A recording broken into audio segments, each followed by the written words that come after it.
Well, thanks for taking a little bit of time to come with us. Oh yeah, sure. Hi. We got a couple people watching, everybody. This is Bowen Kerins. I'm sure I don't need to introduce him, but I will. Cameras, I don't know. We are all very new to this stuff. Okay. So, Allentown, Pinfest, that's where we are today. Did you come out here for the tournament? What did you come out here for? I came out here as a representative of Spooky Pinball because I'll be ushering the Alice Cooper's Nightmare Castle game from where it was in the Midwest to New England. Very cool. And then I'll be working on it.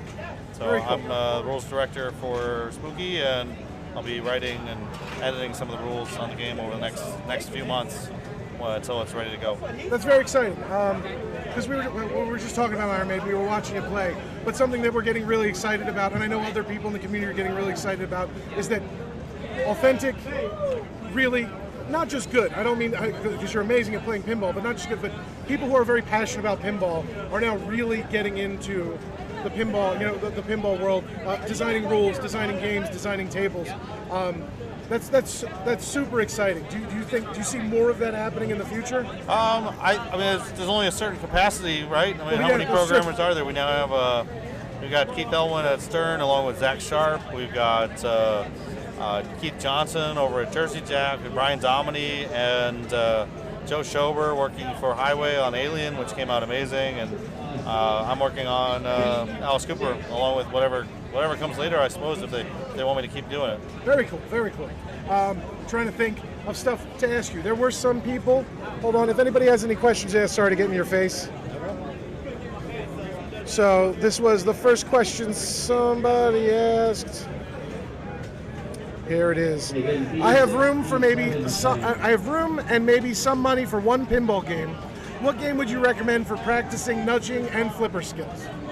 Well, unfortunately, there isn't one answer to that because some games can be totally different. If I had to pick one, I'd probably recommend Paragon because it's going to force you to practice your nudging skills in all areas of the playfield. Your flipper skills like tap passing and post transfers and alley passes are all possible on Paragon. Harlem Globetrotters is another good example from the same era, and there are many more. Flash Gordon too. All of those games can be pretty hard to come by and pretty expensive, but they will beat you down, and then they'll make you come back for more. I've been struggling to roll Paragon. I've come 100,000 points away. Wow. Someday. Well, you turn on the extra balls; it'll be easier. The extra balls are turned on. The extra balls are turned on.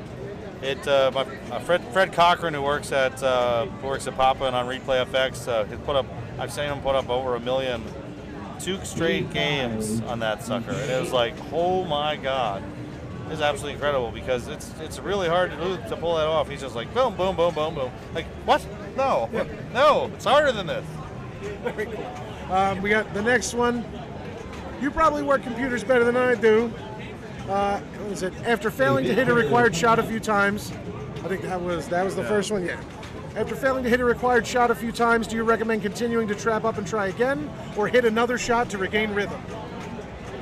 My usual way is to switch what I look at from the shot itself to the flippers. And the reason I do this is because I should know from shooting a shot, if I've been successful at it, the timing on the flipper and the direction of the shot. If I'm losing the ball by looking at the shot, I'm going to switch to looking at the flipper and try just for flipper timing. And if that doesn't work, I have to start adjusting the flipper timing up and down, or just recognize that I suck at that shot and need to go away. But if you're in rhythm, it usually means you're doing all right on a shot, and regaining that can happen. You also have to judge whether you're making mistakes because of pressure. And if you're making mistakes because you're feeling pressure, that's a different situation than missing shots because of accuracy issues. If you're missing due to pressure, you've got to take the pressure off by thinking about something else, or thinking about the shot as unimportant. Cool. I think that's all the questions that were in the chat. I think so. That looks like all the questions in the chat. Something we've been talking about today, kind of throughout the day, is kind of being like a pinball ambassador, and not you specifically. Actually, we were talking when Steve Bowden showed up earlier today about how we have these kind of this kind of core group of guys in the pinball community who really are ambassadors to pinball, and really, like, how do I put it? The discussion we just had. pinball is, some people call it a sport, some people don't, but it is a competitive, when you're playing competitively, it is a competitive game. And in a lot of other competitive sports, these guys aren't going to share, they're not going to share their secrets and their thoughts with everybody else. But you guys like you and Steve, you're so open with everything you do, where you're like, hey, I'm going to put up a bunch of videos that will show you how to beat me. Like this is what I do. You could beat me by using these strategies. Like, what inspires you to, like, what brings you to do that? Well, first, it's not just guys that are the ambassadors. We have an increasingly popular female population in the game. And the ambassadorship and the quality of the play from women is remarkable the last few years, and they are taking on a lot of those roles as well, growing the community for men and women, like Tracy Lindbergh in Arizona, as well as the people growing the communities in Seattle, Portland, Chicago, everywhere really. You see it growing, and it's really cool. But I think that this attitude comes from how I learned how to play. When I first started getting good, I had access to a couple of great players in California, Rick Stetta and Neil Schatz. Outstanding players. Stetta won the world championship. Schatz should have won a world championship. He may as well be the best player who hasn't quite got to the top of that mountain. And they were extremely open about how they learned. At some level, it comes back to the fact that pinball is a visible game, and it's very little you can do to hide a strategy from people. You can hide strategies on Donkey Kong or use an emulator, perhaps. But in pinball, you're not going to get away with that. You're going to have somebody watching. Oh, that's the skill. Especially now with the cameras and the commentary, you can look back at a tournament from 6 or 7 years ago and go, all right, that's how to do that. That's how this person got that great score in this final. And it also promotes a quality of the community that is really generous, that people are kind to each other because they feel that way about how they learned, and I feel a responsibility to pass that on because it was given to me, and it's kind of honor to be able to be in the same voice as those guys who helped me out when I started. That's awesome. That's super inspiring. That's awesome. Sorry. Now you are. Now you're in the crew. I try. I'm sorry if I'm a little weird. I told the people before he came, sat down. I'm like, look, I'm not easily starstruck. If if someone famous came here, I wouldn't be. But I don't know.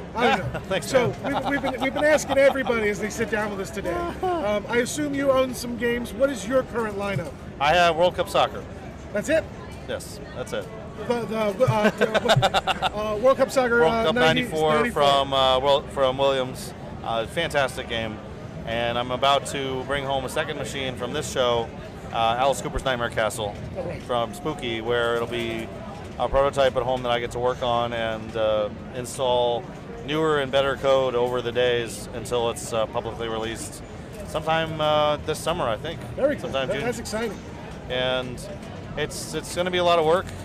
Fortunately, we have a good team working on it. We have Fosma doing the bulk of the coding. We have David Van Ness who's done animations on many other machines already. Charlie Emery designed the playfield. The whole Spooky team that puts together those games.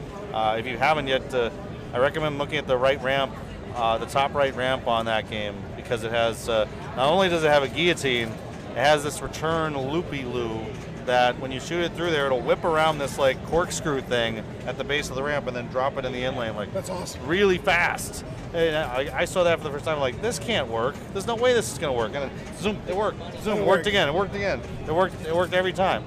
And there's a lot of innovation in the playfield. There's a lot of style to it. It mixes the license of having Alice Cooper and his songs along with the type of monster exploration game you see from Monster Bash or Addams Family even. And I have to then create a little bit of an experience there to say, what's it like? How are you going to get to these monsters? And fortunately, we also had the support of Fosma and Ben Heck in designing that experience and concept from base. So their ideas are excellent about what to do. And I just kind of piggyback on them to say, well, this game did that. Maybe we could steal that idea and try to build something in that's neat. I want to especially build in experiences like the one in Nuclear Annihilation when you destroy a reactor. You know it, everybody knows it, the game lets you know really well. When you finish a mode on most pinball machines, that is not the satisfying conclusion. In some cases it is, but in a lot of times it just kind of goes, all right, you scored 17 million, congratulations, play on. Well, emotions are a big part. Changing that to a more visceral or emotional experience, or letting the player really know, all right, you did this, you kicked ass. Yeah. Or you didn't do it, you failed, you stink. Like those are both really visceral reactions. Yeah, but that's what gets people to play. And we can give those reactions to the right people. I don't want to tell like a player who's new to pinball that they stink. That's But a player who's really good, they get up to like the middle level and they tank all of a sudden. It's like, we got you. Wait. So just to clarify, like if someone's doing, we'll say poorly. If someone's doing poorly, like, and they drain, it wouldn't razz the player. Yeah, but if they start doing really well, yeah, I want to, player, and you see that in other games like Simpsons Pinball Party. Yeah. At the end of ball bonus, it'll say like worst ball ever. Yeah. But it will only do that if you had a really good ball earlier, because the game knows that you are that good that you will respond well to worst ball ever. I didn't even realize Instead of like that. Someone coming out to play for the very first time, they're like, this game told me I suck. I'm never playing this game again or any game from this company ever again. That's cool. So those are the things that the experience has to go for all levels. So rank beginner, never played pinball before, doesn't even barely knows how the flippers work, all the way up to Keith Elwin. Yep. And That's you have to keep every level entertained while presenting them with the same experience. Yeah. And that's where pinball design gets really hard. And when I say I own World Cup Soccer is a fantastic example of a game that has all of those levels covered by offering the goal and the multi-ball and the cities and all these different ways for a player to play that give somebody a chance to figure things out. That's what we were talking about actually earlier with Iron Maiden, because we got some time to play it earlier in the week, some real time to play it, and that's that like you can pick up multi-balls by accident in that game almost. I mean, if it's set up fairly liberally, the one in our local place is set up fairly liberally. Which game? Which game? Iron Maiden. Yeah. And like we'll have guys come in, casual players come in, and they were picking up multi-balls just from nodes and things like that. So it gave them a sense of achievement. So that's super cool.